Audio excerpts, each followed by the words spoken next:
The U.S. imperial strategist Henry Kissinger famously said that the United States has no permanent friends, only interests.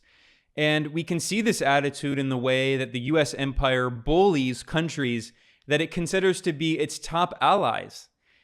And a clear example of this is an incredible story that was published in Britain's newspaper, The Sunday Times, that details how the U.S. government bullied its top ally, so-called ally, Britain, with which it has a special relationship we constantly hear about from U.S. politicians. The U.S. bullied Britain to cut all business with China's technology company, Huawei, despite the fact that British government officials knew that the deals they had with China's Huawei were not in any way threatening national security interests. But the U.S. empire, which constantly talks about the importance of, free trade and freeing the market, right? And criticizing socialism, criticizing state intervention in the economy, saying that every country in the world has to be run by billionaire capitalist oligarchs with no state intervention in the economy. Well, meanwhile, the U.S. is threatening its own allies and telling them that they can't do business with Chinese companies. And furthermore, not just the U.S. government overall, not just top U.S. officials, but specifically the CIA, according to, in the words of British intelligence officials, British spies, the CIA ran a black ops mission against U.S. ally Britain to force it to cut its economic relations with China. I'm going to just briefly summarize some of the main points of this article that was published in the Sunday Times. It is called 5G Wars, the U.S. Plot to Make Britain Ditch Huawei. Now, briefly, I'll say for people who don't know, Huawei is a major Chinese technology company that especially does a lot of, works a lot with communications technology. People probably know their cell phones, which are, very good phones, although you can't buy them in the U.S. because the U.S., which talks about the free market, has banned Huawei. But furthermore, Huawei also has developed very advanced communications infrastructure for the internet, and specifically for 5G technology. And Western corporations are behind in that technology. So the U.S. and its love of the so-called free market, it has been trying to technologically handicap Huawei and Chinese firms with sanctions and a trade war and all of these measures to keep Western corporations, especially U.S. corporations, but also European corporations, on top. And it doesn't want fair competition with Chinese tech firms. It shows how skin deep the U.S. commitment to the so-called free market is, because once again, it's not actually about freedom. It's always about maintaining the hegemonic control of U.S. corporations. Briefly, before I get into this article, I'll point out that the U.S. not only imposed sanctions on Huawei and took all of these, aggressive measures, but the U.S. also pressured another so-called ally, Canada, to imprison the chief financial officer, the CFO of Huawei, Meng Wanzhou, and she was imprisoned, detained by Canada in late 2018, and basically imprisoned, was detained and held in house arrest for 3 years until late 2021. And why? What was the rationale that the U.S. did, pressuring Canada to arrest her and then trying to extradite her to the U.S.? It was for violating illegal unilateral U.S. sanctions on Iran, which are completely illegal under international law. So once again, we see the U.S. bullying its so-called allies to take these very aggressive measures against Chinese citizens and trying to imprison them and bully them and destroy their companies, because the U.S. actually doesn't want competition. All it wants is a global dictatorship run by U.S. corporations. So anyway, here, I'm getting back to this article now from the Sunday Times. And the subtitle of this article in the British newspaper is GCHQ, which is a British intelligence agency, was confident it could work safely with the Chinese tech firm. An American official thought otherwise, and in a cabinet office meeting, shouted about it for 5 hours. an incredible story that says a lot about the U.S. government. So when Donald Trump came to power in 2017, the Five Eyes countries that, share intelligence, these are the countries, the, Anglo-American, white settler colonialist countries that share intelligence between each other, they made a decision that they were going to work together to prevent misinformation from being spread by Donald Trump. But ironically, while they claimed, we're against Donald Trump, the CIA and the National Security Agency sided with Donald Trump, with the White House, against China, and specifically against Huawei, the major Chinese tech firm. So in 2019, a White House delegation traveled to London to discuss with British officials specifically about Huawei and the country Britain's attempt to create a 5G cell network. The newspaper referred to it as a U.S. policy disruption mission. It shows how much the U.S. respects the sovereignty of its so-called allies. So in this meeting, U.S. officials shouted at the British officials for 5 hours. Specifically, the U.S. official who was shouting for 5 hours was Matthew Pottinger. Pottinger is a former U.S. Marines intelligence officer, so he's a former spy. And the Donald Trump White House brought him in 2017 to be the director in Asia for the National Security Council. Pottinger is a complete neocon, a total neoconservative, one of many neocons that so-called anti-neocon populist Donald Trump brought into his administration, along with John Bolton and Mike Pompeo. So anyway, he oversaw the new Cold War on China, the trade war on China. He's a hardcore anti-China hawk. And Steve Bannon, the far-right fascistic former chief strategist for Donald Trump, he described this neocon Pottinger as, quote, one of the most significant people in the entire U.S. government under Donald Trump. And the Times notes that Pottinger had played a key role in the White House's decision to impose tariffs on $200 billion of Chinese goods. So once again, this is one of the architects of the trade war policy that the Trump White House pursued against China.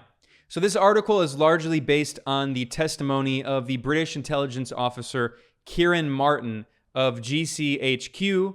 And what Martin said is that actually the British spies, clearly, they were keen to work with the U.S. to counter China's strategic ambitions. So the Britain was totally on board with the U.S. in the new Cold War against China. However, these British intelligence officers, they said, the problem was on our side, we didn't think Huawei's limited involvement in UK 5G was the most important thing in a much wider strategic challenge. So the British intelligence officials were like, look, Huawei, this Chinese company, had very little influence, very little access in the British communication system. It was not a threat in any way. But for the US, this was a political and an economic issue. It was not about technology. It was not about security. It was about trying to destroy any competitor, trying to destroy China's competition. So a British intelligence official recalled that this neocon in the Trump administration, Matthew Pottinger, he just shouted and was entirely uninterested in the UK's analysis. The message was, we don't want you to do this. You have no idea how evil China is. It was 5 hours of shouting. So these are the great U.S. officials overseeing the so-called rules-based order in which the U.S. makes the rules and orders everyone around. I mean, incredible. This is how the U.S. treats its allies. So this article notes, by the way, of course, this wasn't just the Trump administration. Washington's hostility to Huawei goes back to 2012 in the Barack Obama administration, when the U.S. House Intelligence Committee declared Huawei to be a national security threat. The Obama administration banned Huawei and another Chinese firm, ZTE, from U.S. government contracts. And U.S. intelligence agencies and White House officials repeatedly lobbied all members of the Five Eyes to ban Huawei on so-called national security grounds. New Zealand followed Australia and banned Huawei in 2018. Canada also banned Huawei this year, 2022. Mike Pompeo, former CIA director turned Secretary of State, he threatened Britain in a thinly veiled warning that all countries that used Huawei were a risk to the US. So once again, another threat to a so-called ally. And members of the office of Pompeo, they told Britain that they were risking their place in the Five Eyes if they decided to approve these contracts with Huawei. So the US, again, threatening its so-called allies in the Five Eyes, this intelligence sharing spy network. Then what happened in 2019, Trump signed an executive order banning Chinese companies, including Huawei, from selling equipment in the United States. And the U.S. Department of Commerce placed Huawei and 68 of its affiliates on a trade blacklist for activities contrary to the national security or foreign policy interests of the United States. There's that great free market that, capitalism is supposedly based on, right? Love the free market. So Kieran Martin, who was from Britain's GCHQ, this intelligence agency, spy agency, he gave the U.S. neocon Pottinger, he gave him assurances that Huawei's work on the 5G network in Britain would not compromise its intelligence sharing channels because sensitive areas were linked to computer networks that were not accessible to Huawei. So once again, these British government officials were saying, look, we're also anti-China, but Huawei is not actually threatening us. It has no access to this sensitive information. But of course, the U.S. is not actually interested in national security. This is all about trying to weaken its geopolitical adversary, China. It's all the new Cold War. So the British National Security Advisor, Darroch, he said the U.S. delegation didn't have any compelling technical arguments that undermined the GCHQ case. The encounter exposed that the U.S. case was political, not technical. The only reason for not excluding the Chinese company was because its products were significantly cheaper than those of its competitors, and they name Nokia and Ericsson, which are both European companies. So this gets us to the heart of this issue. The thrust of this issue is that the U.S. did not want Europe to do business with China. This is all about cutting off Europe economically from China and, of course, Russia, which is what we see with the sanctions on Russia are aimed at trying to prevent Europe from doing business with Russia, and especially from buying oil and gas, from buying energy from Russia, closing the Nord Stream 2 pipeline. Well, this whole ordeal with Huawei is about preventing Europe from having technological deals and building its infrastructure with Chinese firms in order to keep them all dependent on US and European firms. So at the end of the day, Britain cut off all of its deals with China's Huawei and instead went with European firms, Nokia and Ericsson. Ironically, this is a kind of economic nationalism that, that capitalism is supposedly against, right? That it's all supposed to be based on the free market and what's based on the best deal and, self-interest. Once again, this is what the reality of capitalism is. It's always about, imperialism. It's not actually about the free market. So continuing here, this article in Britain Sunday Times noted, this is one of the key quotes in this article. The CIA tried to discredit the UK's position on Huawei in the eyes of European allies.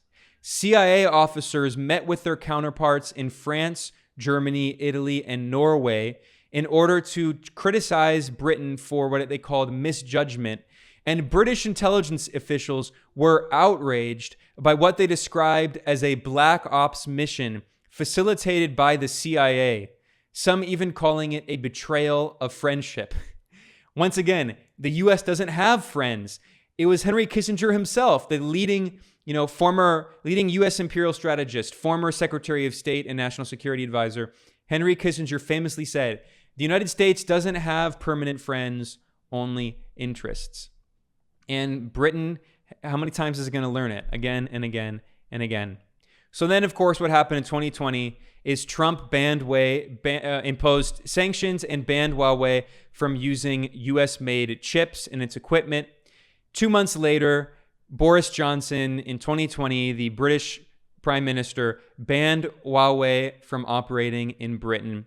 And by the way, that delayed Britain's 5G rollout by up to 3 years, so putting it behind technologically, and cost it at least $2 billion to remove all Huawei 5G equipment from its networks. So once again, we see that Europe continues to prostrate itself before the US empire. The US empire is doing damage to the European economies in order to advance US interests against China and Russia. We see this again and again and again.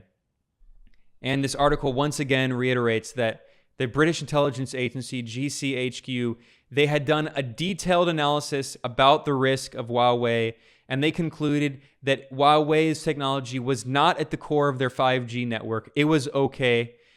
They agreed that Huawei equipment could only be used in certain parts of the network, and they did that because it was cheaper. And then the final quote in this article is, "We in the UK, thanks to US sanctions, are now entirely dependent on Nokia and Ericsson."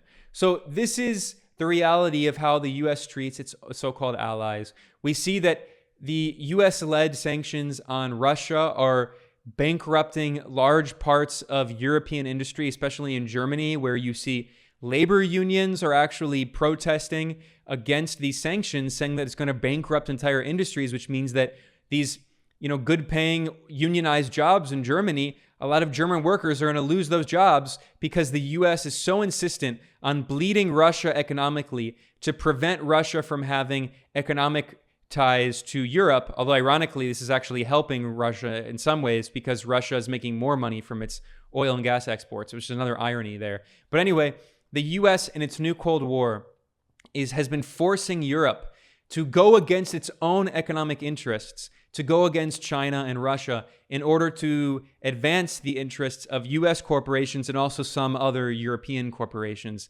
So in the short term, this is doing a lot of damage. In the long term, as economist Michael Hudson has said in the interviews that I've done with him, this is going to turn Europe into an economic dead zone. It's doing a lot of economic damage to Europe. But once again, as Henry Kissinger said, the US empire has no permanent friends, only interests. It's pretty dangerous to be a so-called friend or ally of the US empire.